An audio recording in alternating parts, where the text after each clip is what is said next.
नमस्कार, मैं रोहित सिंह आप सभी का एक बार फिर से स्वागत करता हूँ ट्रुपल के करियर खोज वेबिनार सीरीज में, जिसके पिछले कुछ वेबिनार्स में हमने mass communication, public relation, defence, Indian और अब्रॉड एजुकेशन जैसे टॉपिक्स पे बात की। फाइनेंस में आप अपना करियर कैसे बना सकते हैं, इस बारे में भी बात की। लेकिन आज एक सबसे अहम मुद्दे पे हम बात करने जा रहे हैं। अहम शायद कुछ पर्टिकुलर लोगों के लिए हो सकता है, क्योंकि आज का जो टॉपिक है हमारा, वो एक ऐसा टॉपिक है जिसके बारे में बहुत ही कम लोग सोचते हैं। और बात जब इनिशियल लेवल पे आती है, बात जब शुरुआती दिनों की आती है कि जब कोई बच्चा अपने करियर के पीक पॉइंट पर होता है या फिर अपना करियर शुरू करने जा रहा होता है, तब किसी के दिमाग में इस पर्टिकुलर फील्ड के बारे में ख्याल नहीं आता कि उसने ये भी करना है। हम बात कर रहे हैं करियर इन सोशल वर्क की। सोशल वर्क में आप अपना करियर कैसे बना सकते हैं, इस पे बात करने के लिए जो हमारे साथ आज मेहमान हैं, वो बेहद खास हैं।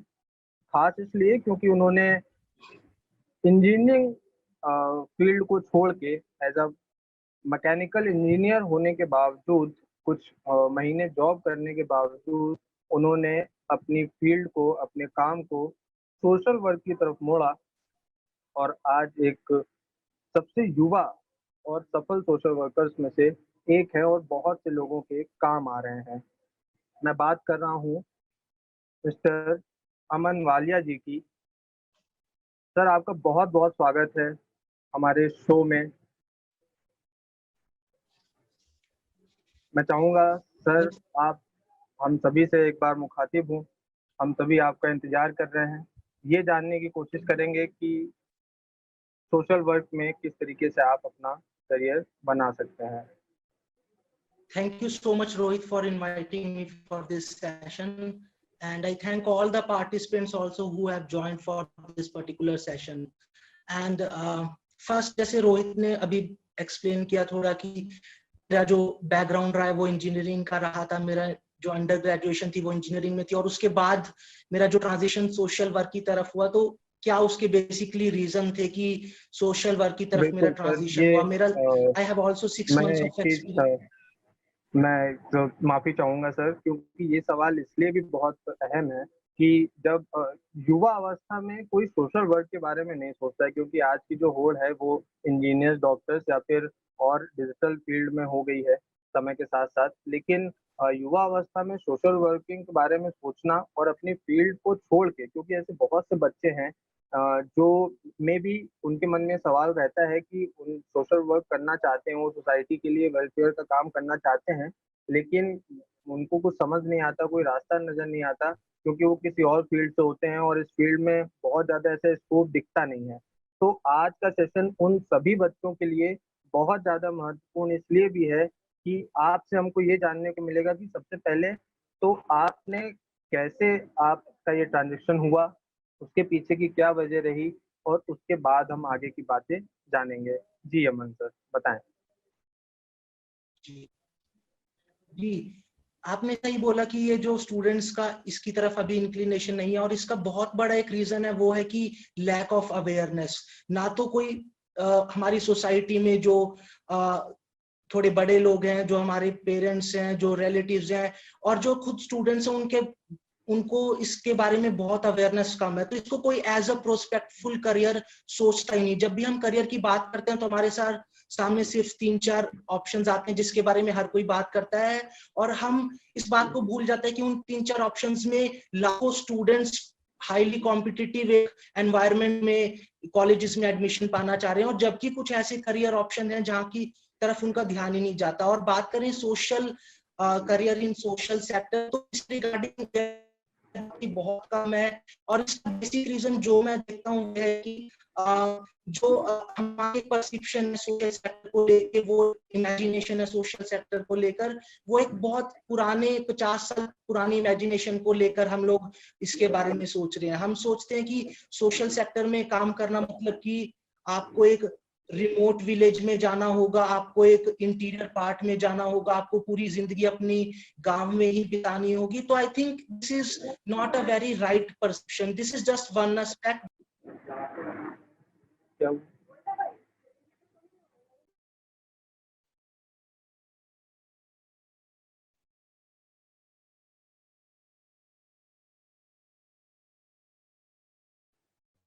शायद अमन सर का कनेक्शन अभी ब्रेक हो गया है, हम इंतजार करेंगे 1 मिनट, देखते हैं सर का कनेक्शन फिर से आएगा।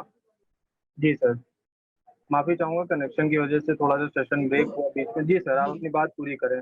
ऐसा मतलब कि बहुत सी यंग जनरेशन है जो ये मान के चलती है कि ये सिर्फ बुजुर्गों का काम है, 50 साल के लोगों का काम है, या फिर जो ज्यादा मैच्योर लोग हैं सिर्फ उनका ही काम है, और ये बहुत ज्यादा रूरल एरियाज में जाके करना होता है। ये जो मिथ है, इन मिथ को क्लियर करेंगे हम आगे की बात में। जी सर, बताएं। एग्जैक्टली हम सोचते हैं कि सिर्फ गांवों में काम करना ही एक सोशल वर्क है, बट अब जो सोशल वर्क 2020 में जिस तरीके से हम सोशल वर्क को देखते हैं वो कंप्लीटली इवॉल्व हो चुका है। सोशल वर्क का जो मतलब है, it's not like just a charity based model of social welfare, इस ये उससे बहुत आगे जा चुका है। अगर हम सिटीज की ही बात करें,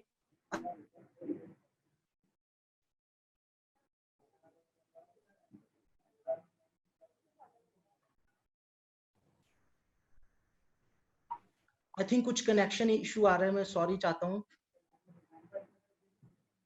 कोई नहीं सर, टेक्नोलॉजी में हम इतना ज्यादा आगे बढ़ गए कि कई बार टेक्नोलॉजी हमारे लिए सिरदर्द बन जाती है।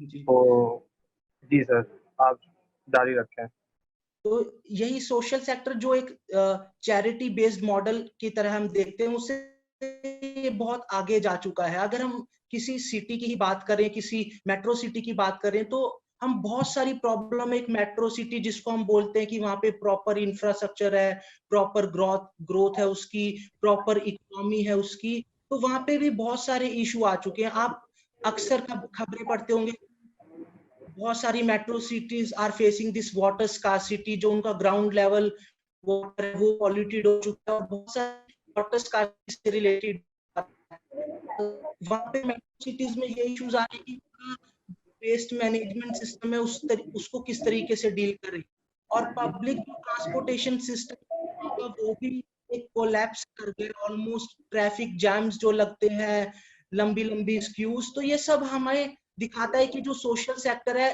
वो इन सबको अपने साथ में इंक्लूड करता है। इन सभी प्रॉब्लम्स को एड्रेस करना is all about social sector, development sector. और इसकी जो टर्मिनोलॉजी है सर, वो भी बहुत चेंज हो रही है कि जस्ट हम अब social sector as a social sector नहीं देखा जा सकता, इसकी टर्मिनोलॉजी शिफ्ट हो रही है। हम डेवलपमेंट सेक्टर बोल सकते हैं, पब्लिक पॉलिसी गवर्नेंस हम इसे रिलेट कर सकते हैं। तो ये जो कंसेप्ट है सोशल सेक्टर का, जो जितने भी व्यूअर्स इस वीडियो को देख रहे हैं, मैं उन्हें ये बताना चाहूंगा कि सबसे पहले हमें अपनी परसेप्शन, इमेजिनेशन को सही डायरेक्शन में लेके जाना है। हमें सही काइंड ऑफ अवेयरनेस, इंफॉर्मेशन को जानना है इस सोशल सेक्टर के बारे में, क्योंकि अगर हम इस इंफॉर्मेशन को ही नहीं जान पा रहे तो आगे इसमें करियर बनाने का जो हमारी अपॉर्चुनिटीज है उसको हम उस पे हम नजरिया उसके बारे में चेंज नहीं कर सकते। तो ये ब्रॉडली मैंने एक बताया कि सबसे पहले जो है वो परसेप्शन को चेंज करना है सोशल सेक्टर की। बिल्कुल। तो अ, ये चीज एक बेहद इम्पोर्टेंट चीज है, इसलिए क्योंकि हम ये मिथ क्लियर करके रखें कि ये जरूरी नहीं है कि ये सिर्फ और सिर्फ बहुत उम्र दराज होने के बाद आप ये काम कर सकते हैं। आप युवावस्था में भी और अपने इनिशियल लेवल में भी और एज अ करियर आप इसका चुनाव कर सकते हैं। जो पार्टिसिपेंट्स आज हमारे साथ जुड़े हैं उनका भी कहीं ना कहीं मोटो यही होने वाला है, या यही है, इसी ध्येय के साथ वो हमारे साथ जुड़े हैं, और वो चाहते हैं कि इससे कुछ फ्रूटफुल उनको आंसर्स मिले, कुछ जवाब ऐसे मिले। मैं जो लोग हमारे साथ जुड़ रहे हैं मैं उनको बता दूं कि आप अपने सवाल कमेंट सेक्शन में भेज सकते हैं, हम उन सारे सवालों के जवाब आखिरी के 20 मिनट्स में लेंगे। तो सर इसके बाद जो एक सवाल आता है कि आफ्टर 12 ऐसे कौन से, क्योंकि ये जो हमारा पूरा वेबिनार है ये इसी पे बेस्ड है कि आफ्टर 12 और ग्रेजुएशन के बाद बच्चों को कैसे किस फील्ड में जाना चाहिए, उसका सही चुनाव कैसे करें। अब अगर किसी ने पहले से मन बना के रखा है कि उसको सोशल वर्क में जाना है, तो 12वीं के बाद क्या अपॉर्चुनिटीज़ बनती हैं, क्या तैयारियाँ करनी होती हैं ग्रेजुएशन के बाद, और फिर उसके आगे की क्या संभावनाएँ बनती हैं? हम सबसे पहले इससे शुरुआत करते हैं।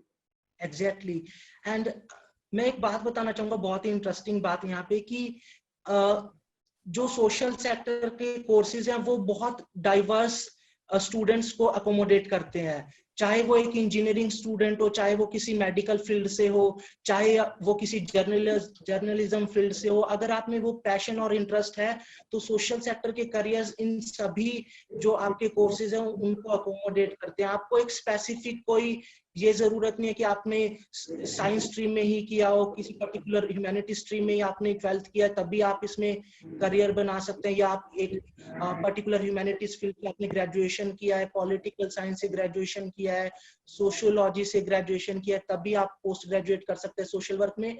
ये एक बिल्कुल रॉन्ग परसेप्शन है and I feel that this is the like most diversified career option that one can get.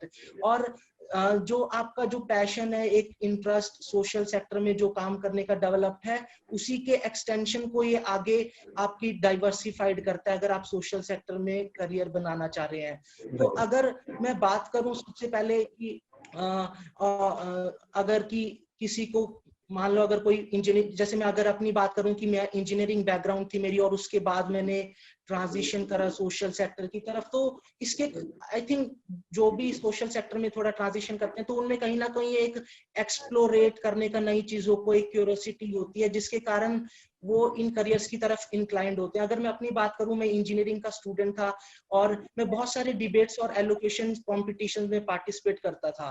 तो वहां से बड़ी बड़ी स्टेज से बातें बोलना, बड़े बड़े स्लोगन रेज करना कि हमें चेंज लाना होगा, हमें नेशन बिल्डिंग करनी है, हमें नेशनल इंटीग्रेशन को फोकस करना है। तो मेरे में वहां से एक क्यूरियोसिटी जनरेट हुई कि जो मैं यहाँ से बोल रहा हूँ ये बड़ी बड़ी बातें, जो मैं दूसरे स्पीकर्स को सुन रहा हूँ ये सब बड़ी बड़ी बातें कहते हुए, तो एक्चुअल में जो ग्राउंड रियलिटी है वो क्या है, ग्राउंड रियलिटी, और इन सबको हम किस तरीके से एड्रेस कर सकते हैं।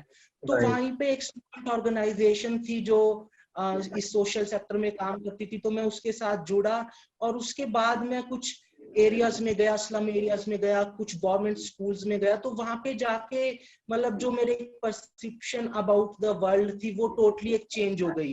कि मैं सोचता था कि जो इस सोसाइटी में हम रह रहे हैं वहां पे सिर्फ ये फिजिकल इंफ्रास्ट्रक्चर मैटर करता है, वहां पे इकोनॉमिक ग्रोथ मैटर करती है, बट जब वहां पे आप ग्रास रूट लेवल पे लोगों को जाके देखोगे कि they suffer from having the to fulfill their basic needs and requirements, shelter, home, food. These are like just primary requirements to lead a life. But people struggle to even get these three basic needs. तो इन सब के बारे में जब मेरा experience ground level का हुआ तो वहां पे मतलब मेरा एक टोटली ट्रांसफॉर्मेशन आया और मैंने वहां पे ऑलमोस्ट डिसाइड कर लिया था कि मैं इस सोशल सेक्टर की तरफ ट्रांजिशन करना चाहूंगा। बट क्योंकि मेरी वहां पे टेक्निकल बैकग्राउंड थी, मेरे पास कोई मतलब ऐसी मैं लोगों के बारे में नहीं जानता था कि जो इस सेक्टर में करियर बना चुके हूँ, क्योंकि मैं इंजीनियर्स के साथ मेरी पढ़ाई हुई थी। तो वहां पे मुझे एक फील हुआ कि लैक ऑफ इंफॉर्मेशन बहुत थी मेरे पास, लैक ऑफ अवेयरनेस। तो मैं वहां पे बहुत स्ट्रगल सा कर रहा था कि मैं किससे बात करूं, कि अगर मुझे इसमें करियर बनाना है तो क्या क्या प्रोस्पेक्ट्स हो सकते हैं, ये सब होगा। लेकिन वहीं पे मुझे लगा कि इस बारे में कंटेंट भी यूट्यूब पे देख लीजिए या फिर कोई आर्टिकल्स हो तो वो भी बहुत बहुत कम है। तो फिर मैं वहीं पे अपना टाइम स्पेंड चाहता था, मैं टाइम स्पेंड करना चाहता था कि मैं अच्छे से 1-2 साल में जानूं इन सब के बारे में कि कौन कौन से ऐसे इंस्टीट्यूट हैं जो इस तरीके का करियर कोर्सेज प्रोवाइड करते हैं सोशल सेक्टर से रिलेटेड। और मैं एक और चीज यहाँ पे ऐड करना चाहूंगा कि जनरली हम लोग ये सोच सकते हैं कि सिर्फ जो सोशल सेक्टर में करियर बनाना है वो अगर हमें पैशन है, हमें ड्रीम है, हमें ये इंस्पिरेशन है, मोटिवेशन है कि हमें चेंज लाना है सोसाइटी में, तो उसके बलबूते पे हम पूरा इसको करियर को परस्यू कर देंगे। बट मुझे लगता है कि इसके लिए हमें राइट स्किल सेट भी होना बहुत जरूरी है। और ये जो कोर्सेज हैं सोशल सेक्टर, जो कोर्सेज है सोशल सेक्टर में, ये हम लोगों को right kind of skill set भी प्रोवाइड करते हैं। तो इन स्किल सेट का होना बहुत जरूरी है, क्योंकि मैं उसी पॉइंट पे दोबारा आऊंगा, क्योंकि हमारी परसेप्शन सोशल सेक्टर को लेके जस्ट एक चैरिटी मॉडल को देखना है. Charity model is very important, but like it's charity model is like a first aid kit, कि आप इमीडिएट रिलीफ प्रोवाइड कर सकते हो किसी को चैरिटी के through, but it need not necessarily कि आप long term impactful solution create कर पाओ उस तरीके से चैरिटी बेस्ड मॉडल से. और ये भी हो सकता है कि charity model grass root level की जो एक्चुअल प्रॉब्लम है, जो रूट लेवल की प्रॉब्लम है, उसको एड्रेस कर सके. तो मैं वही बिल्कुल, तो कहूंगा मैं यहाँ कि पे जस्ट ड्रीम और पैशन. ये जी, एक बहुत इम्पोर्टेंट चीज रोल. आपने बोली कि जैसे कि हम तमाम फील्ड्स के बारे में बोलते हैं कि आपका पैशन, आपका इंटरेस्ट होना जरूरी है, पर इसके साथ आपने एक एडिशनल चीज यहाँ पे बोली कि हाँ, आप समाज को चेंज करना चाहते हैं, आप समाज में चेंज लाना चाहते हैं, बेहतरी करना चाहते हैं, लेकिन उसके साथ साथ आपका पैशन ये हो सकता है, पर आपके अंदर वो स्किल्स भी होनी चाहिए और इस दौरान आपको अपनी स्किल्स भी इम्प्रूव करनी चाहिए अगर आप एज अ सोशल वर्कर अपना करियर देखते हैं। सर, इसके साथ एक सवाल मुझे ये समझ में आता है, जैसा कि आपने उसकी की कॉर्पोरेशन की बात की कि पर्टिकुलर किसी एनजीओ, मैं ये बेसिकली जानना चाहता हूँ कि क्या सोशल वर्किंग के लिए और अगर हम ऑथेंटिक तौर पे अगर एज अ सोशल वर्कर काम करना चाहते हैं तो क्या किसी एनजीओ से जुड़ना अ, ही इम्पोर्टेंट है या बगैर एनजीओ से जुड़े भी अपना काम हो सकता है? एनजीओ की क्या भूमिका होती है सोशल वर्किंग में? इससे इससे और भी कई सवाल निकल सकते हैं क्योंकि कई बार एनजीओज, हम जो एक सोसाइटी की एक इमेज है, एक माइंडसेट है कि एनजीओज, ज़्यादातर एनजीओज जो हैं वो पैसे ऐंठने के लिए या फिर पैसा जमा करने का एक कार्य कर रहे हैं बेसिकली। पर सोशल वर्किंग में एनजीओज का क्या सबसे महत्वपूर्ण रोल है या क्या रोल नहीं है? बगैर एनजीओ और एनजीओ के साथ, इस दोनों चीज़ों के बारे में हम जानना चाहेंगे। जी, एक्चुअली जो करियर अपॉर्चुनिटीज सोशल सेक्टर के बाद निकल के आते हैं कोर्स के बाद, तो वो एनजीओ में काम करना सिर्फ एक उसका वन एस्पेक्ट है, एक वो जस्ट वन ऑर्गेनाइजेशन है. लेकिन उसके अलावा ऐसी बहुत सारी ऑर्गेनाइजेशन है आजकल जो कॉर्पोरेट सोशल रिस्पॉन्सिबिलिटी मैंडेट होता है कंपनीज के लिए कि उन्हें अपना a few % of their profit they have to do for this social welfare. ठीक है तो सर, जो ठीक से बड़ी बोल रहे हैं। कंपनीज हैं, जो बड़ी कंपनीज हैं उनके CSR डिपार्टमेंट सेपरेट हैं, जहाँ पे वो ह्यूज जो अमाउंट है, जो मनी है, फंड करती हैं प्रोजेक्ट्स को लेके, प्रोग्राम्स को लेके. तो उन्हें भी इन तरीके इन लोगों की जरूरत होती है, ऐसे स्टूडेंट्स की जरूरत होती है जिनकी सोशल सेक्टर में एक पकड़ हो, जिन्होंने कोई प्रोफेशनल कोर्स किया हो उसमें.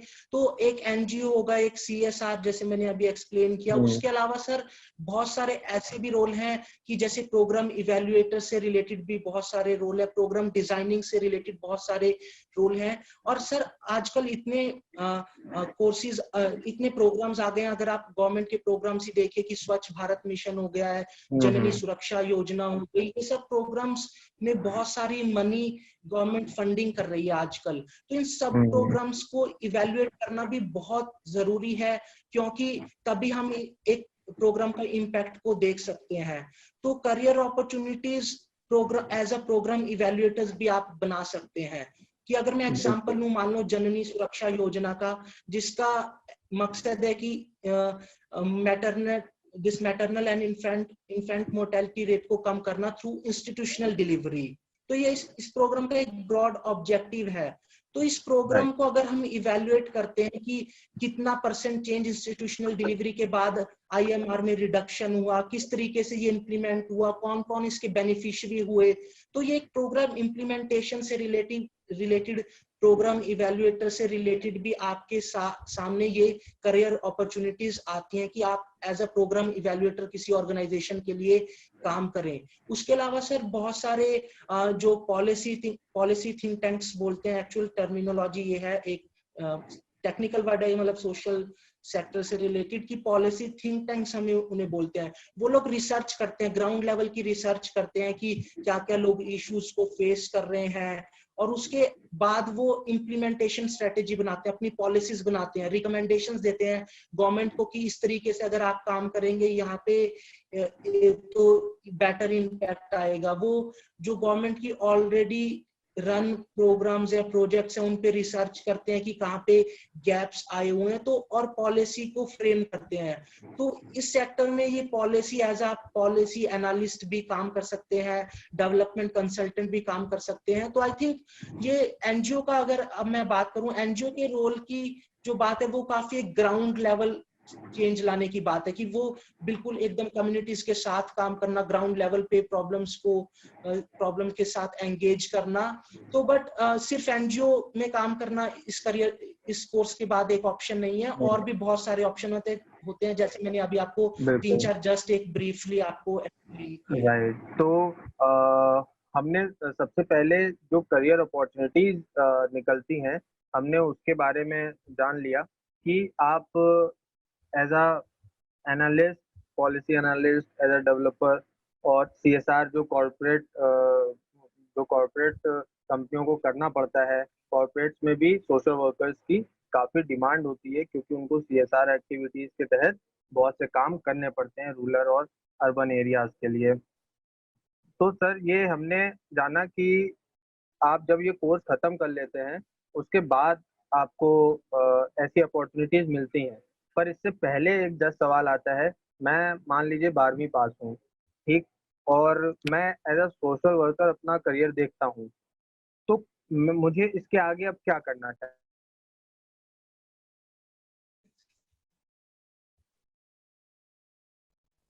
12वीं पास हूँ, मुझे क्या करना चाहिए? अगर मैं ग्रेजुएशन पास हूँ, तो मैं किस दिशा में जा सकता हूँ? मुझे क्या करना चाहिए?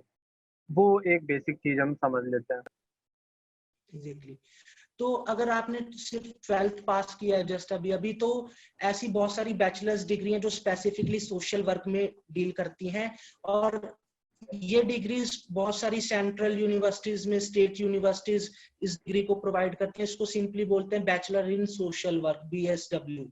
तो ये एक बहुत ही कोर लेवल का, मतलब आप स्टडी करोगे डिफरेंट डिफरेंट सोशल एस्पेक्ट से रिलेटेड चीजों को। और उसके अलावा जो स्टूडेंट्स पॉलिटिकल साइंस भी लेते हैं, सोशियोलॉजी लेते हैं, या कोई भी ह्यूमैनिटी बैकग्राउंड लेते हैं, तो वो कहीं ना कहीं इस सोशल वर्क को कहीं ना कहीं माइन्यूटली टच जरूर करते हैं। क्योंकि अगर हमारा social work constitute of everything, political system क्या है, हमारा इकोनॉमिक सिस्टम क्या है, किस तरीके से हमारी सोसाइटी इवॉल्व हुई है, तो अगर कोई स्टूडेंट ह्यूमैनिटीज भी ले रहा है as a after the 12th course में भी, वो बीए कर रहा है किसी भी ट्रेडिशनल कोर्स में, पॉलिटिकल साइंस में, इकोनॉमिक्स में या किसी दूसरे में, तो वो भी कहीं ना कहीं इन सबको माइन्यूटली टच करेगा। लेकिन जो एक कोर कोर्स है वो बैचलर इन सोशल वर्क बनता है।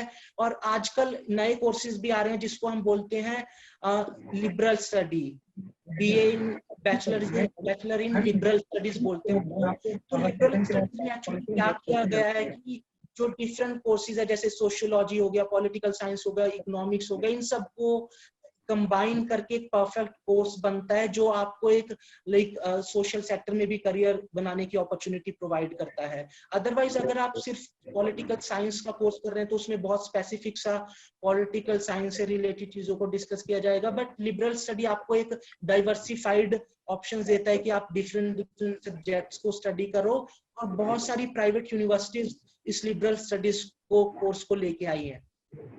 ओके, तो ये जो लोग भी हमें इस वक़्त सुन रहे हैं, वो ये समझ लें अच्छे से कि आपके पास एक BSW होता है, बैचलर्स इन सोशल वर्क। और अगर आप पॉलिटिकल साइंस के स्टूडेंट हैं, तो आप कुछ पर्टिकुलर सेक्टर्स में एज़ अ सोशल वर्कर कर सकते हो। और सबसे बेस्ट ऑप्शन आपके लिए ये है कि जब आप ऐसे कोर्सेज़ का चुनाव कर रहे हों या फिर इस फील्ड में जाने का सोच रहे हों, तो आपको लिबरल स्टडीज़ करनी चाहिए, राइट? अगर सर मैं गलत नहीं हूँ तो। तो ये आपको एक एग्जैक्टली। ओवरऑल पैकेज दे देता है। इसके अलावा ये कोर्सेज आपको तमाम प्राइवेट यूनिवर्सिटीज़ में करने को मिल जाती है। सर, प्राइवेट के साथ-साथ मैं गवर्नमेंट यूनिवर्सिटीज़ का, गवर्नमेंट कॉलेजेस जानना चाहूँगा कि ऐसे कौन से गवर्नमेंट कॉलेजेस हैं जो पर्टिकुलर सोशल वर्क के लिए कोर्स कराते हैं? और क्या एंट्रेंस प्रोसेस उनका होता है? एग्ज़ाम का पैटर्न क्या होता है? अगर कोई बच्चा जाना चाहता है तो पर्टिकुलर कॉलेज में, यूनिवर्सिटी में एंट्रेंस एग्ज़ाम क्रैक करना चाहता है, तो क्या ऐसी कोई संभावनाएँ होती हैं बच्चों के सामने? प्राइवेट यूनिवर्सिटीज़ को अगर हम छोड़ दें, क्योंकि कई बार प्राइवेट यूनिवर्सिटीज़ में डायरेक्ट एडमिशन होते हैं, पर जहाँ पे कॉम्पिटिशन होता है, तो वो कॉम्पिटिशन किन-किन इंस्टीट्यूट्स में हमको देखने को मिलता है। जी, एक्चुअली जो ये लिबरल स्टडीज का भी कोर्स है ये भी थोड़ा हाईली कॉम्पिटिटिव हो रहा है, क्योंकि इसमें डिफरेंट फील्ड से स्टूडेंट्स एडमिशन ले रहे हैं, थोड़ा नया कोर्स है। तो ये प्राइवेट यूनिवर्सिटीज भी एंट्रेंस एग्जाम को कंडक्ट कर रही हैं। अगर बात करें कुछ गवर्नमेंट यूनिवर्सिटीज की, स्टेट यूनिवर्सिटी, सेंट्रल यूनिवर्सिटीज, तो वो भी आपका मे बी एक सिंपल सा कुछ टेस्ट लेंगी, और मतलब डिफरेंट डिफरेंट क्राइटेरियाज होते हैं कि किस तरीके से वो इनटेक करना चाहती हैं स्टूडेंट्स का। मे बी कुछ university just on the basis of कि आपने 12th में कितने स्कोर किए उस बेसिस पे ले लें। तो मेजर सी यूनिवर्सिटी अगर मैं 3-4 बताऊं तो जामिया मिलिया इस्लामिया में भी ये कोर्स है, अलीगढ़ मुस्लिम यूनिवर्सिटीज में भी कोर्स है ये, उसके अलावा निर्मला निकेतन मुंबई में भी कोर्स है बैचलर इन सोशल वर्क, और Delhi school of social work भी मास्टर्स कोर्स भी है वहाँ पे, और ग्रेजुएशन के कोर्स भी हैं। तो आई थिंक एंट्रेंस कोई बहुत डिफिकल्ट नहीं होता, ये जस्ट आपको वो आपका एक बेसिक फंडामेंटल नॉलेज को चेक करना चाहते हैं, बेसिक सी अंडरस्टैंडिंग की एज अ सोसाइटल सिस्टम की आपकी उसके रिगार्डिंग क्या अंडरस्टैंडिंग और इंफॉर्मेशन है। तो आई थिंक कोई भी को बहुत छोटे स्पैन में कोई बहुत लंबी प्रेपरेशन करनी चाहिए कि आपको कोचिंग लेना होगा। जस्ट आप किसी रीडिंग मटेरियल को रेफर कर सकते हैं, और प्रीवियस ईयर क्वेश्चन पेपर आपको इसमें बहुत हेल्प कर सकते हैं कि एक पर्टिकुलर यूनिवर्सिटी का किस टाइप का डिफिकल्टी लेवल।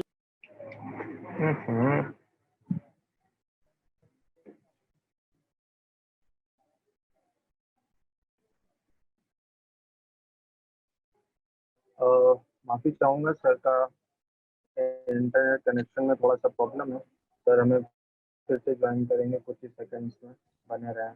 जी सर। तो मैं कंटिन्यू कर रहा था कि इसमें कोई बहुत ही मतलब ये नहीं है कि बहुत लॉन्गर ड्यूरेशन के लिए आपको प्रेपरेशन करना होगा, जस्ट कपल ऑफ मंथ्स की प्रेपरेशन भी इनफ हो सकती है आपको इसमें admission crack, entrance exam crack करने के लिए। राइट, तो हमारे पास प्राइवेट यूनिवर्सिटीज के साथ लिबरल जो स्टडीज है वो कोर्स प्राइवेट यूनिवर्सिटीज के साथ गवर्नमेंट यूनिवर्सिटीज में भी किया जा सकता है, जैसे कि जामिया मिलिया इस्लामिया, अलीगढ़ मुस्लिम यूनिवर्सिटी और दिल्ली कॉलेज। ऐसे तमाम इंस्टीट्यूट्स हैं जहाँ से आप अपना एंट्रेंस क्लियर करके ले सकते हो। और एंट्रेंस भी जैसा कि अमन सर ने बताया बहुत ज़्यादा हैवी नहीं है, आपको कुछ जनरल नॉलेज अपनी अवेयर रखनी होती है, आप सोसाइटी के लिए आपकी कैसी सोच है, वो चीज़ें, आपके स्किल्स, थोड़ा आपकी सोच, आपका सोचने का तरीका, ये चीज़ें जज की जाती हैं। अगर ये बेहतर है तो आप एंट्रेंस भी आसानी से क्लियर कर लेते हैं। सर इसके बाद एक चीज़ ये बनती है, हमने ये देख लिया कि ये पर्टिकुलर कोर्सेज होते हैं कुछ, जिन कोर्सेज को इन कॉलेजेस से करके हम आगे बढ़ सकते हैं। और फिर हमने देखा कि करियर किन किन क्षेत्रों में है, प्राइवेट सेक्टर्स में भी है और गवर्नमेंट सेक्टर्स में है। फॉर एग्जांपल स्वच्छ भारत और जननी वाला जो केंद्र सरकार का प्रोग्राम चल रहा है, तो वैसे तमाम छोटे छोटे बड़े बड़े प्रोजेक्ट चलते हैं जिनमें सोशल वर्कर्स की, सोशल एक्टिविस्ट की जरूरत होती है। इसके बाद सर एक महत्वपूर्ण सवाल ये आता है कि क्योंकि युवा अवस्था में पैसा बहुत मायने रखता है, एक सबसे महत्वपूर्ण सवाल जो मुझे ये लगता है, क्योंकि पैसे के बगैर कुछ नहीं है, एक चीज ये भी है। तो सोशल वर्क हमें, अगर हम पैसे के एस्पेक्ट से देखें, अगर हम आमदनी के एस्पेक्ट से देखें कि ठीक है मैं करना तो चाहता हूँ पर मुझे अपना घर भी चलाना है, अपना पेट भी पालना है, तो वो संभावनाएं कैसे पैदा होती हैं या फिर किस हद तक पैदा होती हैं? कई बार कई सोशल वर्कर्स को इसी नज़र से देखा जाता है कि ये एक या तो बहुत बड़े घराने से होगा, तो अपना चैरिटी कर रहा है या फिर घूम रहा है, और या फिर इसने सब कुछ त्याग दिया है अपना तब कर रहा है। इसमें स्टेबल बने रहना और एज अ करियर, जैसे हम दूसरे फील्ड्स में देखते हैं कि 40,000 की नौकरी लग जाएगी, 50,000 की नौकरी लग जाएगी, ये काम कर लेंगे, ये कोर्स कर लेंगे, ऐसा कुछ इसमें ऐसा कुछ सिनेरियो होता है क्या? जी एग्जैक्टली। तो पहले हमें ये जानना होगा कि जो सोशल सेक्टर है, जो डेवलपमेंट सेक्टर है, उसमें आप ग्राउंड लेवल पे कम्युनिटीज के साथ काम करते हैं, लोगों के साथ काम करते हैं, उन इश्यूज पे काम कर सकते हैं जो as a citizen, as a community, as a society, as a individual हम सबको इफेक्ट कर रहे हैं। तो इसमें जो ग्राउंड लेवल का आपका एक्सपीरियंस है वो बहुत काउंट होता है। और एज अ एंट्री अगर आप जस्ट पास आउट हुए और एज अ एंट्री आप किसी एनजीओ से जुड़े, किसी सीएसआर से जुड़े, तो वहां पे पैकेज उतना मतलब एक ज्यादा नहीं रहता। लेकिन जैसे जैसे आपको एक्सपीरियंस हुआ, 4 साल का एक्सपीरियंस हुआ, 5 साल का एक्सपीरियंस हुआ, तो ग्रेजुअली आप एक हाईली कॉम्पिटिटिव जो पैकेज है उसको डेफिनेटली एक्वायर कर सकते हैं। स्टार्टिंग में पैकेज इसलिए इसका थोड़ा कम होता है क्योंकि ये एक्सपीरियंस को बहुत एक फोकस रखता है, क्योंकि आपका ग्राउंड लेवल पे एक्सपीरियंस क्या है, कम्युनिटीज के साथ आपका एक्सपीरियंस किस तरीके का है। तो इसलिए ऑर्गेनाइजेशन स्टार्टिंग में हाई पैकेज ऑफर नहीं कर सकती। लेकिन अगर आप इसको 4 साल 5 साल बाद वर्क एक्सपीरियंस के देखें तो ये एक हाईली कॉम्पिटिटिव आप दिस पैकेज को अचीव कर सकते हैं। क्योंकि ऐसी बहुत सारी ऑर्गेनाइजेशन है, बहुत सारी फंडिंग ऑर्गेनाइजेशन आ गई हैं जो डिफरेंट प्रोजेक्ट्स को लेके, प्रोग्राम्स को लेके फंडिंग कर रही हैं, तो वो आपको एक्चुअल में मतलब एक हाईली कॉम्पिटिटिव पैकेज देती है। बिल्कुल। तो इसमें ऐसी भी कोई मतलब दिक्कत वाली बात नहीं है, जो बच्चे जाना चाहते हैं और वो अपनी आमदनी को लेकर अगर संशय में रहते हैं कि ठीक है मुझे करना तो है पर आमदनी कैसे होगी, घर कैसे चलेगा। तो एक टाइम के बाद, एक अनुभव के बाद अगर आप 2, 3, 4 साल का अनुभव गेन कर लेते हैं, ग्राउंड लेवल पे अगर आप एक अच्छी पकड़ बना लेते हैं, तो आपके जो फाइनेंशियल जो ग्रोथ है वो भी ईज़िली होने लग जाती है। Right sir. आमदनी हो गई, हमने कोर्स कर लिया, हमारी नौकरी लग गई, आमदनी भी आने लग गई। पर सबसे पहली चीज़, अगर मैं अब बच्चों से हट के थोड़ा-सा पेरेंट्स की तरफ बढ़ूँ, इस सोच को आप कैसे देखते हैं कि ये सोच डेवलप करी जाती है, खुद से अंदर से होती है कि भाई मुझे एक सोशल वर्कर बनना है या मुझे सोसाइटी के लिए काम करना है। ये सोच मुझे लगता है कि खुद के लिए होती है, पर ये सोच कई बार सोसाइटी पे काम नहीं आती, हमारे पेरेंट्स पे काम नहीं आती क्योंकि पेरेंट्स आस-पास के माहौल पे ज़्यादा बिलीव रखते हैं। उन पेरेंट्स के लिए या फिर उन बच्चों के लिए हम क्या मैसेज दे सकते हैं कि एज़ अ सोशल वर्कर हमें क्यों आना ज़रूरी है और पेरेंट्स को क्या समझना चाहिए इसके पीछे का मेन पॉइंट जो है? एग्जैक्टली तो ये एक बहुत बड़ा कन्फ्लिक्ट आ जाता है कि स्टूडेंट्स और समटाइम उनके पेरेंट्स के बीच में, कि अगर एक स्टूडेंट को ये कुछ रियलाइजेशन हुआ कि मुझे इस सेक्टर में करियर बनाना है, तो पेरेंट्स को उसकी में भी अवेयरनेस ना हो। तो जी, तो मैं एक तो आपसे भी वहाँ ये जानना तो चाहूँगा आप कभी कि आपके जब आपने स्विच किया, आपने जब अपना करियर मोड़ा सोशल वर्क की तरफ, तो आपको क्या रिस्पॉन्स मिले आपके सर्कल से, आपकी फैमिली से? कैसा रिस्पॉन्स रहा? वो हमारे सबके लिए एक मैसेज रहेगा, पेरेंट्स के लिए भी, बच्चों के लिए भी, हम वो भी जानना चाहेंगे। जी, तो एक्चुअली जो मेरा इस प्रोग्राम के बारे में, कोर्सेज के बारे में पूरा रिसर्च करना था, वो कम से कम एक डेढ़ साल चला। तो मैं ऐसे बहुत सारे इंस्टीट्यूट निकाल चुका था, मैं पूरी रिसर्च स्टडी अपनी तैयार कर चुका था। अगर मुझे किसी को प्रेजेंट करना हो, कि किसी के सामने, पेरेंट्स के सामने या किसी और के सामने, कि इस करियर से क्या क्या अपॉर्चुनिटीज निकलेंगी, क्या क्या आप इसमें स्टडी करोगे, कितना इसमें फाइनेंशियल कॉस्ट आएगा स्टडी करने का, उसके बाद फाइनेंशियल कॉस्ट के बाद जो रिटर्न होगा अगर मैं वर्क करता हूँ तो वो किस तरीके का रिटर्न होगा। मैं एक इसका मैंने बहुत ही एक कॉम्प्रिहेंसिव किया, एक सॉर्ट ऑफ, अगर मुझे किसी को बताना हो तो मैं 10 मिनट में भी बता सकता हूँ इसको और आधे घंटे तक भी एक्सप्लेन कर सकता हूँ। तो मुझे लगता है कि राइट, स्टूडेंट्स का क्लियरिटी होना, कोर्स को क्यों करना चाहते हैं, वो बहुत इम्पोर्टेंट है। क्योंकि अगर आप में वो क्लैरिटी है कि क्यों करना चाहते हैं, तो आई थिंक दूसरे लोग, पेरेंट्स भी आप इजीली कन्विंस कर सकते हैं। क्योंकि आपके पास जब प्रॉपर नॉलेज होगी, अवेयरनेस होगी कि मैं किस तरीके से अपने करियर को 5 साल बाद देखता हूँ, ये देखिए ये लोग ने सोशल सेक्टर में करियर बनाया था और आज ये यहाँ पहुंचे हैं। तो आई थिंक इस इंफॉर्मेशन को करना इंफॉर्मेशन के लिए बहुत जरूरी है। अगर वो इंफॉर्मेशन को प्रेजेंट करते हैं तो आई थिंक किसी को कन्विंस करना कोई ज्यादा डिफिकल्टी नहीं होनी चाहिए। और उनका भी अपने लेवल पे एक थोड़ा सा सर से वापस जुड़ेंगे। तो प्लीज़ आप लोग बने रहें और अपने जी। सवाल कमेंट सेक्शन में आप छोड़ते रहें, क्योंकि सवाल जवाब लेने का समय भी करीब आ रहा है, हमारे पास समय भी कम है। तो आप जो भी सवाल पूछना चाहते हो, जो लोग यूट्यूब और फेसबुक पे हमारे साथ जुड़े हुए हैं, और जो लोग इस वेबिनार का हिस्सा हैं वो अपने सवाल कमेंट सेक्शन में लीव कर सकते हैं। यस सर, आप बता रहे थे कि किस तरीके से चीज़ों को लेना चाहिए पेरेंट्स को और बच्चों को। जी सर, हमारे साथ अभी नहीं है, पर मैं आप सब लोगों को बता दूं कि आप के मन में जो भी सवाल हों आप कमेंट सेक्शन में हमारे सोशल पेज पर और इस वेबिनार में पूछ सकते हैं और उसके सवाल हम अभी जस्ट कुछ ही मिनट बाद लेना शुरू करेंगे। Yes sir. I'm really sorry for this technical glitches. Really sorry. So no issue sir, हम सब समझते हैं टेक्निकल एरर्स होते रहते हैं। जी, तो जी सर। स्टूडेंट्स में खुद ही एक क्लैरिटी होना पहले बहुत जरूरी है। पूरा इंफॉर्मेशन कलेक्ट करना बहुत जरूरी है, तभी वो दूसरे को बता सकते हैं कि मैं इसमें करियर क्यों बनाना चाहता हूँ। राइट।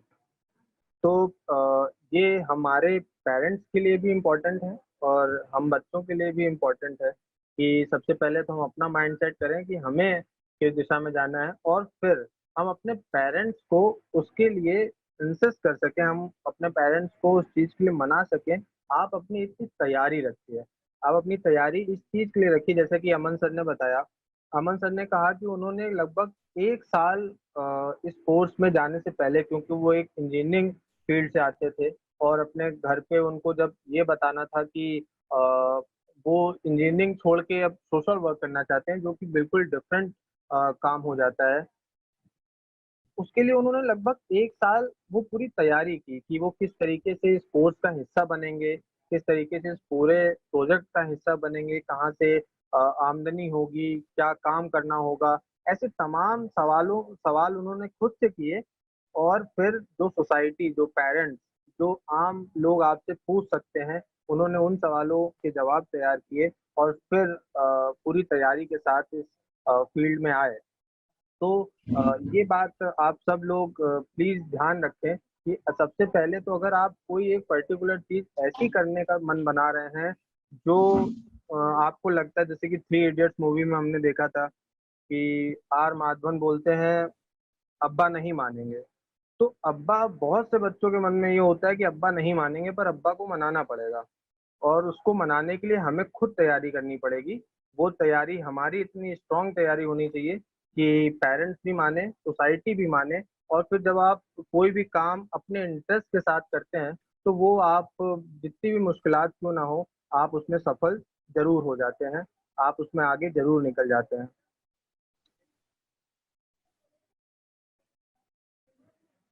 अपने सवाल आप पूछते रहें, अगले कुछ ही मिनट में अमन सर वापस हमारे साथ जुड़ेंगे, तो उन सारे सवालों के जवाब हम एक-एक करके लेंगे। मैं आपको एक बार फिर से रिपीट कर दूँ कि 2-3 जो इम्पोर्टेंट चीज़ें अमन सर ने हमें बताई। अगर आप किसी और दूसरी फ़ील्ड से आते हैं, तो बिल्कुल निश्चिंत रहें। आप एज़ अ सोशल वर्कर और जो भी इसके प्रोफ़ेशनल कोर्स होते हैं, आप उनका हिस्सा बन सकते हैं, आप उनमें एडमिशन ले सकते हैं। दूसरी चीज़ ये, आपके पास अगर आप 12th पास आउट हैं, तो आपके पास एक BSW bachelors in social work का एक कोर्स निकल कर आता है, जो आपको कई प्राइवेट यूनिवर्सिटीज़ में मिल जाता है और जिन प्राइवेट यूनिवर्सिटीज़ के अलावा अगर आप किसी गवर्नमेंट कॉलेज से करना चाहते हैं, तो गवर्नमेंट कॉलेज भी आपके पास कई अपॉर्च्युनिटीज़ होती हैं गवर्नमेंट कॉलेज की भी, जिनमें से कुछ कॉलेज जैसे कि अमन सर ने बताया, दिल्ली यूनिवर्सिटी है, अमेठी इंस्टीट्यूट है, अन्नामलाई है, जामिया मिलिया है। ऐसे बहुत से कॉलेजेस हैं जहाँ से आप अपना ये कोर्स परस्यू कर सकते हैं। एक मिथ क्लियर कर लीजिए कि ज़रूरी नहीं है कि आपको बहुत पुराना होना पड़ेगा इसके लिए, आपको बहुत एजेड होने की ज़रूरत है, बहुत अनुभव हासिल करने की ज़रूरत है, ऐसा नहीं है। आप आप हिस्सा बन के, आप इस क्षेत्र का हिस्सा बन के अनुभव लेते-लेते आने वाले कुछ सालों में आप एस्टेब्लिश हो जाएँगे और एक प्रोफ़ेशनल सोशल वर्कर के तौर पर आप हिस्सा बन सकते हैं। अमन सर, माफ़ी चाहूँगा आप और फिर से स्वागत करता हूँ मैं आपका। इस बीच कई बच्चों के सवाल आए तो मैंने सोचा कि मैं एक बार फिर से सारा कुछ जो आपने बताया उसका समराइज़ कर दूँ, मोटे-मोटे पॉइंट्स बता दूँ। सर सवाल जवाब का सेशन का टाइम शुरू करते हैं। रोहित जी जी जी जी जी सर बताएं। जी, मैं आपकी अभी बात को सुन रहा था कि जैसे अभी हमने 12th के बाद तो बता दिया कि क्या-क्या कोर्सेज हैं हाँ बैचलर्स हाँ के लिए। हाँ मैं हाँ थोड़ा सा एक्सटेंड करूंगा इसको कि जो ग्रेजुएशन कर चुके हैं उनके लिए क्या-क्या अपॉर्चुनिटीज होंगी आगे। बिल्कुल तो सर। जो इसमें पोस्ट ग्रेजुएट के कोर्स हैं वो भी बहुत सारे हैं पोस्ट ग्रेजुएट के कोर्स। वो मास्टर इन सोशल वर्क हम उनको बोल सकते हैं, और उसके अलावा हम बोलते हैं उनको MA in development studies, MA in development, और MA in public policy and governance. तो ये सभी कोर्सेज नए कोर्सेज हैं जिनको जो प्रैक्टिकल जो अप्रोच है उसको भी फोकस करते हैं, जो थ्योरेटिकल फ्रेमवर्क्स हैं उनको प्रैक्टिकल अप्रोच कैसे कन्वर्ट किया जाए। तो इन सबको ये कोर्सेज बहुत अच्छे फोकस करते हैं, बहुत अच्छे एड्रेस करते हैं। तो ऐसे भी काफी सारे इंस्टीट्यूट हैं, इवन आईआईटीज भी हैं वो इस तरीके के कोर्सेज को ऑफर करती हैं। आईआईटी गुवाहाटी का कोर्स है एमए इन डेवलपमेंट स्टडीज, और जो स्टूडेंट्स इसमें एडमिशन लेते हैं वो अगेन बहुत ही डाइवर्सिफाइड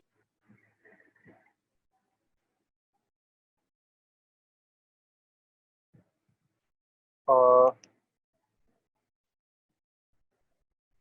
इस पॉइंट को मैं एक बार फिर से दोहरा दूं आपके लिए। हमने देखा कि 12वीं के बाद और ग्रेजुएशन के बाद आपके पास क्या संभावनाएं बन 12वीं के बाद क्या संभावनाएं आपके पास बनती हैं। पर अगर आप पीजी में पोस्ट ग्रेजुएशन कोर्स का अगर आप हिस्सा बनना चाहते हैं और आपने ग्रेजुएशन किसी भी फील्ड से किया है, किसी भी डिपार्टमेंट से किया है, पर आप अगर सोशल वर्क में आप आना चाहते हैं तो आपके पास एक एमएसडब्ल्यू होता है, मास्टर्स इन सोशल वर्क। और दूसरा जो आपके पास एक करियर ऑप्शन होता है, जो एक कोर्स का चुनाव करने का एक ऑप्शन होता है, वो होता है एमए इन डेवलपमेंट। तो एमए इन डेवलपमेंट आप कर सकते हैं। जैसा कि अमन सर ने हमें इससे पहले बताया कि इन कोर्सेज के बाद अ, आप किस तरीके के काम का हिस्सा बनते हैं, हम सर से आगे जानेंगे। सर। जी, जैसे मैं बता रहा था कि आईआईटी गुवाहाटी में एमए डेवलपमेंट स्टडीज का कोर्स है। उसके अलावा आईआईटी मद्रास है जिसमें एक इंटीग्रेटेड कोर्स है जिसको डेवलपमेंट स्टडीज के नाम से, उसमें 5 साल का इंटीग्रेटेड कोर्स है जिसमें आप ग्रेजुएशन और पोस्ट ग्रेजुएशन करते हैं। उसके अलावा अजीम प्रेमजी यूनिवर्सिटी में भी 3 कोर्सेज हैं, वहाँ पे एमए डेवलपमेंट है, एमए एजुकेशन है, और MA public policy and governance. उसके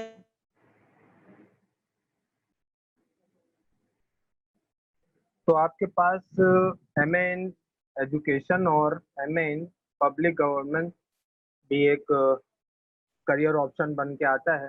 करियर ऑप्शन ये हो सकते हैं आपके लिए। बता दूं कि जैसा कि सर ने अमन सर ने बताया कि आप इन कोर्सेज को करने के बाद आप कौन से पद पर आप बेसिकली जाते हैं। तो प्राइवेट और गवर्नमेंट सेक्टर्स ऐसे तमाम हैं जहां पर आपको NGO manager, community service provider, या फिर एनजीओ प्रोजेक्ट कोऑर्डिनेटर, और ऐसे और जो दूसरे इन्होंने पोस्ट बताए, आप as a manager, as a analyst आप उसका हिस्सा बन सकते हैं। जी सर आगे बताएं।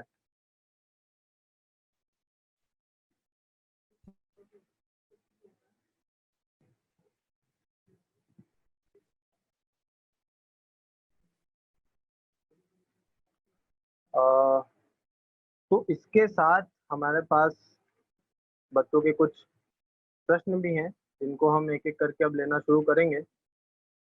अमन सर से हम सारे सवालों के जवाब जानेंगे।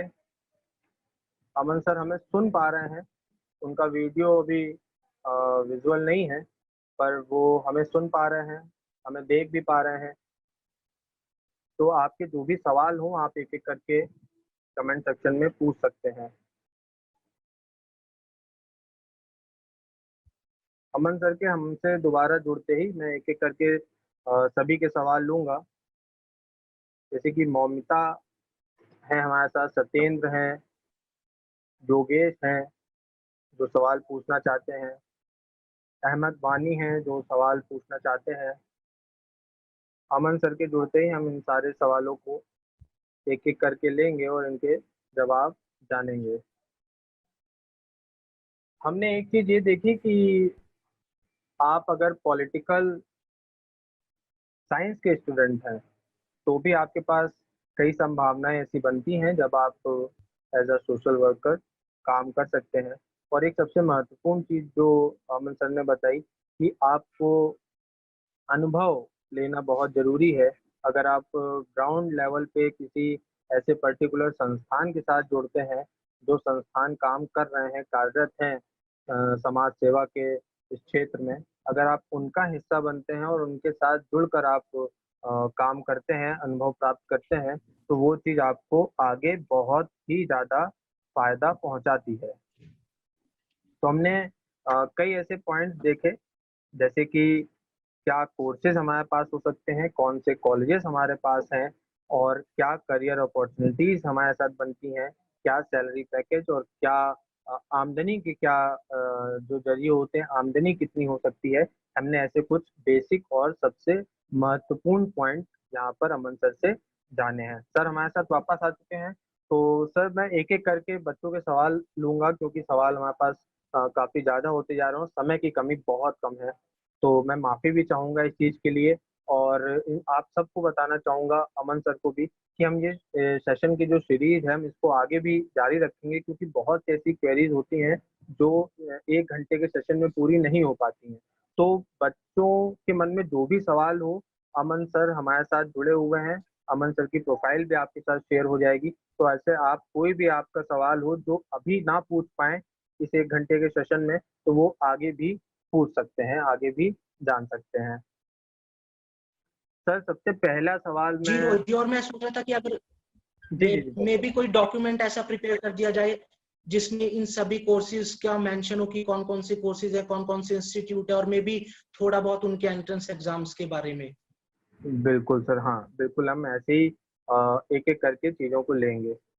योगेश हमसे जानना चाहते हैं how to apply for admission after BA. अगर बीए किया हुआ है तो फिर सोशल इसमें अगर हम वर्क में जाना चाहें तो बीए के बाद क्या अपॉर्च्युनिटीज़ बनती हैं?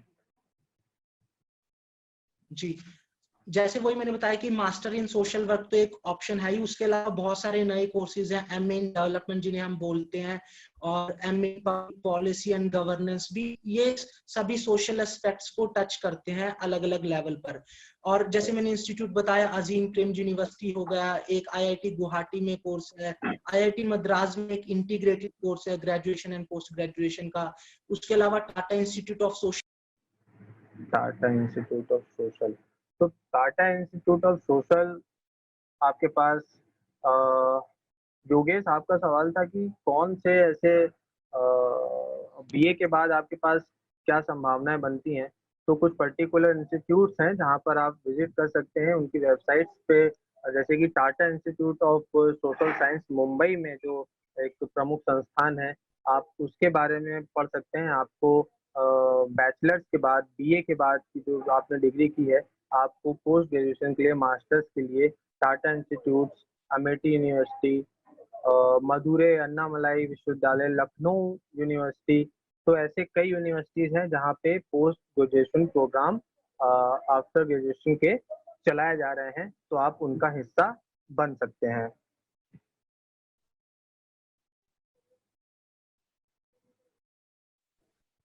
इसके साथ जी, जी अमन सर।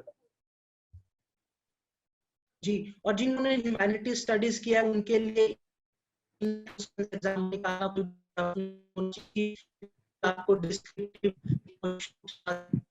किसी आई थिंक बी जिन्होंने किया हुआ ह्यूमैनिटीज बैकग्राउंड, तो उनके लिए ये बहुत टफ नहीं होना चाहिए कि बी इंस्टीट्यूट के एग्जाम में बाकी जो दूसरी जर्नलिज्म। सत्येंद्र हमारे साथ जुड़े थे, सत्येंद्र का भी यही सवाल है कि उन्होंने ग्रेजुएशन पॉलिटिकल साइंस से किया है और सोशल वर्क में जाना चाहते हैं, तो इसका जवाब कहीं न कहीं अमन सर ने पहले ही दिया और हमने रिपीट भी इस चीज़ को 2-3 बार किया कि अगर आप पॉलिटिकल साइंस के स्टूडेंट हैं, तो आप आसानी से सोशल वर्क का हिस्सा बन सकते हैं। सोशल वर्क से रिलेटेड किसी भी कोर्स का हिस्सा प्राइवेट या गवर्नमेंट यूनिवर्सिटीज़ से बन सकते हैं।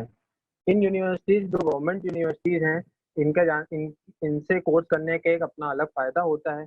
सबसे पहली चीज़ तो आपका जो पैसा होता है वो सबसे कम लगता है मतलब पैसे के मामले में, फाइनेंशियल उसके मामले में आप थोड़ा सा बच जाते हैं। और जो पढ़ाई का लेवल होता है, जो एजुकेशन का जो लेवल होता है, वो काफ़ी ज़्यादा हाई हो जाता है।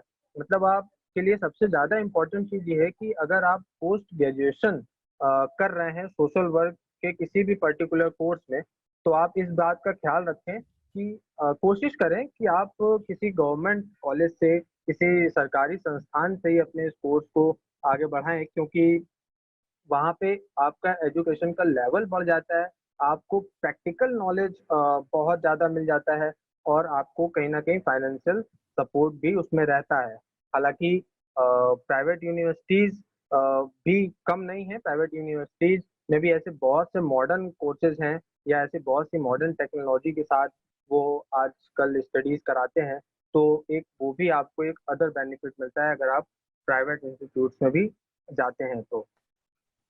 इसके साथ हमने सत्येन का सवाल लिया, हमने वानी वानी हमसे जानना चाहते हैं, Ahmad Wani, to join as a regular student of social worker और one should be social worker apart from whatever career he wants to build. Wani, बिल्कुल अमन सर के वापस आते ही हम आपका सवाल का जवाब लेंगे। ये एक सबसे महत्वपूर्ण चीज़ है, आप सब लोगों को मैं एक बार फिर से बता दूँ कि किस तरीके से वानी हमारे साथ जुड़े हुए हैं और सर अमन सर भी वापस आ चुके हैं। सर, वानी का सवाल अगर आपको दिख रहा हो तो आप एक बार उसका आंसर हमें ज़रूर दें कि क्या हमें एक रेगुलर स्टूडेंट की तरीके सोशल वर्क में जुड़ना चाहिए या फिर दूसरी साइड से अपार्ट फ्रॉम अगर हम कुछ कर रहे हैं और इस तरीके से हम अपना सोशल वर्क का काम भी आगे करते रहें? आई थिंक अगर आप कुछ दूसरा कोई काम कर रहे हैं और कोई दूसरा करियर परस्यू कर रहे हैं तो मे बी आई थिंक आपके पास कोई पार्ट टाइम अपॉर्चुनिटी हो सकती है, आपके पास एज अ वॉलंटियर किसी ऑर्गेनाइजेशन में काम कर सकते हो। बट आई थिंक अगर फुल टाइम आपने सोचा है कि मुझे आगे जाके 10 साल बाद भी कुछ इसी सेक्टर में काम करना है, फुल टाइम काम करना है, तो आई थिंक इसमें कोर्स परस्यू करना और उसके बाद आगे करियर को बढ़ाना is a better option. Because अगर आप कोई दूसरा करियर परस्यू कर रहे हैं तो उसमें आप पार्ट टाइम में भी किसी एज अ वॉलंटियर किसी ऑर्गेनाइजेशन के साथ जुड़ गए, एज अ पार्ट टाइम किसी प्रोजेक्ट प्रोग्राम में आपने इनिशिएटिव में कैंपेन में अपना रोल को प्ले किया। बट आई थिंक अगर आप full time as a career देखते हैं तो that's a better option. Otherwise तो anybody can follow that other path of doing this part time. Right. तो अगर आप परमानेंट रेगुलर कोर्स इसको बनाते हैं, आप रेगुलर स्टूडेंट बनते हैं, तो वो आपके लिए एक ज़्यादा बेनिफिशियल होता है। ऋषभ हमारे साथ हैं, ऋषभ जानना चाहते हैं, being a part of NSS, will it be beneficial for the field? NSS से मैं, क्योंकि एनएसएस के कई फुल फॉर्म हो सकते हैं, पर अगर आप ज़्यादा अच्छा समझ रहे हो, एनएसएस क्या इस फील्ड से रिलेटेड करता है कहीं? और क्या हो सकता है एनएसएस? ऋषभ, अगर आप एनएसएस का पर्टिकुलर फुल फॉर्म हमें बता पाएँ, तो हम और ज़्यादा अच्छे से बता पाएँगे। अमन सर, आपको क्या लगता है? जी आई थिंक मुझे लगता है ऋषभ जी एनएसएस को नेशनल सोशल सर्विस से जोड़ रहे हैं। सोशल तो सर्विसेज, राइट। जैसे मैंने बताया कि किसी भी फील्ड के जो स्टूडेंट्स हैं वो इस करियर को परस्यू कर सकते हैं।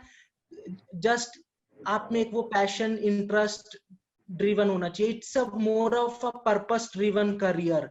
क्योंकि अगर आप लोगों के साथ काम कर रहे हैं, ग्राउंड लेवल पे काम कर रहे हैं और आप में वो इंटरेस्ट नहीं है, वो मोटिवेशन नहीं है, तो I think it can be a really difficult path for you to follow in the like for many years. तो शॉर्ट टर्म में तो आप वो कर सकते हैं, बट लॉन्ग टर्म में तभी जरूरी है कि अगर आप में वो एक पर्पस है। और आई थिंक अगर आप में पर्पस है, वो इंटरेस्ट है और आपने राइट इंफॉर्मेशन कलेक्ट कर लिया, राइट काइंड ऑफ स्किल को आप एक्सप्लोर कर रहे हो, तो आई थिंक किसी भी बैकग्राउंड से हो, चाहे वो एनएसएस हो या फिर कोई मे बी जर्नलिज्म स्टूडेंट हो या किसी भी बैकग्राउंड से हो, तो आप इसके लिए अप्लाई कर सकते हैं। और बहुत इंटरेस्टिंग बात यह है कि जो भी ये कोर्सेज ऑफर कर रहे हैं पोस्ट ग्रेजुएशन के, कि MA development study, MA public policy governance, तो इसमें हर टाइप के स्टूडेंट्स जो बैकग्राउंड से आए हैं ग्रेजुएशन करके, वो सभी इसमें एडमिशन लेते हैं। अगर मैं अपने क्लास की बात करूं तो हमारी क्लास में एक डेंटिस्ट भी था इवन, और कोई ऐसा स्टूडेंट भी था जो जर्नलिज्म बैकग्राउंड से आया था, कोई ऐसा था जिसने पॉलिटिकल साइंस की हुई थी। तो it was like a diverse experience that is brought to the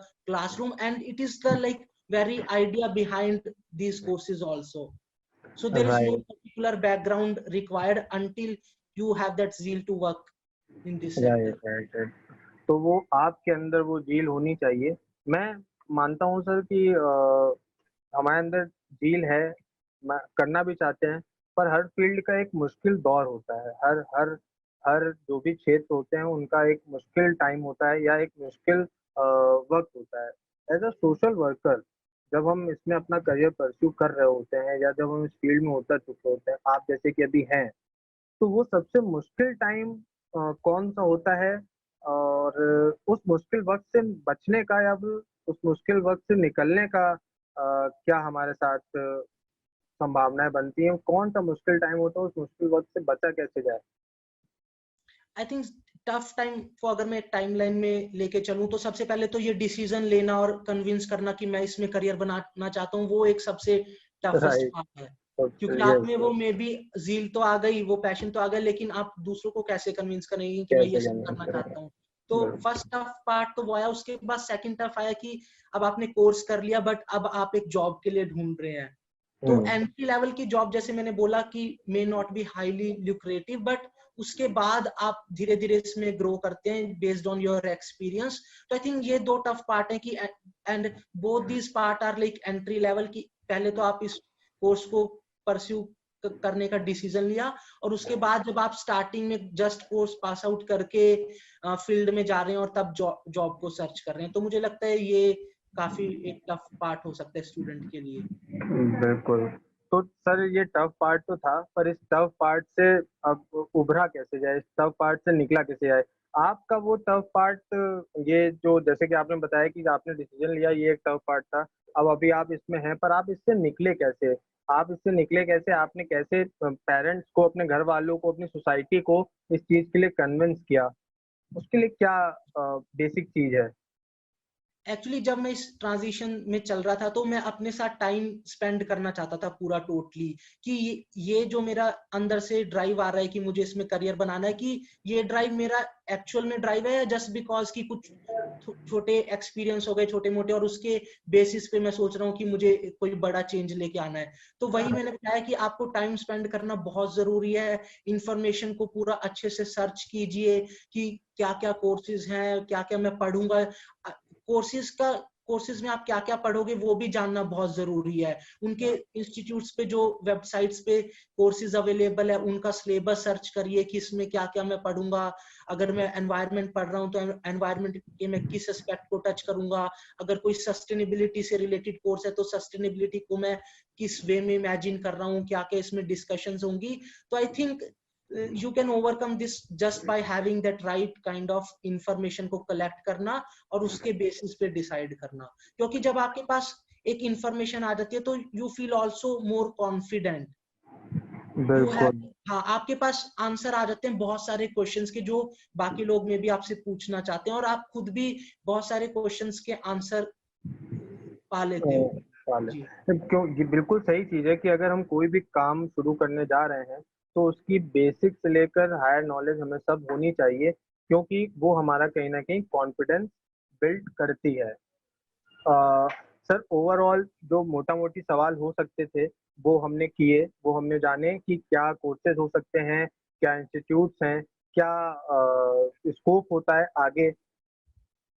अंत में सर मैं क्योंकि समय का अभाव है बहुत, इस वजह से अंत में बस मैं आपसे इतना जानना चाहूँगा कि युवा पीढ़ी को आप वो क्या मैसेज देना चाहेंगे कि ज़्यादा से ज़्यादा युवा, क्योंकि भारत एक सबसे युवा आबादी वाला देश है और सोशल वर्क एक ऐसा शब्द, एक ऐसा टर्म है जो बोलने में बहुत अच्छा लगता है, लेकिन जब करने की बारी आती है तो हाथ-पाँव फूल जाते हैं सभी के। पर उन बच्चों को कैसे मोटिवेट किया जाए? उन बच्चों को क्या मैसेज आप देना चाहेंगे हमारे यंग जनरेशन को कि ज़्यादा से ज़्यादा लोग सोशल वर्क में अपना करियर तलाशें, दूसरी फ़ील्ड्स की ही तरह? जैसे वो इंजीनियरिंग और मेडिकल और दूसरे डिपार्टमेंट्स में जाना पसंद करते हैं, सोशल वर्क को भी पसंद करें। जी जी, आपके इस क्वेश्चन से मुझे डॉक्टर एपीजे अब्दुल कलाम का वो विजन याद आ गया जो 2020 के लिए इंडिया के लिए देखते थे कि एक पूरा वेल डेवलप्ड नेशन जहाँ पे ये सब जो इश्यूज हैं वो खत्म हो चुके हो। तो आई थिंक उसी विजन को हम 2020 में भी अचीव नहीं कर पाए। तो अगर हम आने वाले 30-40 सालों में उस विजन को अचीव करना चाहते हैं तो there is very urgent requirement की जो युवा पीढ़ी है, जो युवा लोग हैं, वो इसको एज अ प्रोस्पेक्टफुल करियर ऑप्शन देखें। और इसको सिर्फ एज अ प्रोस्पेक्टफुल करियर ऑप्शन देखना नहीं, उस पर राइट रिसर्च भी करना, ताकि आपके पास वो कॉन्फिडेंस हो किसी को भी जवाब देने का। क्योंकि ये करियर को, जैसे मैंने बोला कि बहुत सी कुछ रॉन्ग परसेप्शन इस करियर के बारे में है, तो उस सबको आपको आंसर मिलेंगे उस परसेप्शन के, और आप एक बहुत ही अच्छे नेशन के लिए कंट्रीब्यूट